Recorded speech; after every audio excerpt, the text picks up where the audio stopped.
3 2 1 ها؟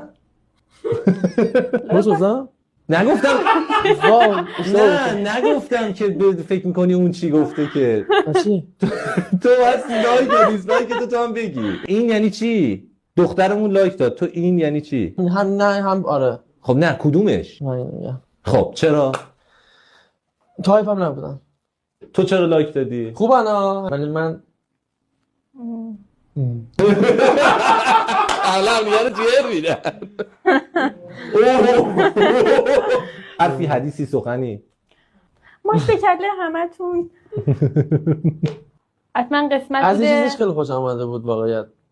اینکه وقتی مثلا این سوالش بپرسیم میخواد مکس میکنه اینجا دوست داشتم. جوری با هم راحت صحبت میکنن به خداوندی خدا اولین بارشونه بریم دارن. شما همین الان بریم نمیام شما باز. بریم تو که با ما حال نمی‌کنی. آقا چرا بریم من با حال میکنم تو با شما حال میکنم من نمیام. ببین الان اینجا خودتو بکشیم من با شما نمیام. اصلا نمیریم. فرصت میدی؟ میگه فرصت میدم، تو فرصت میدی؟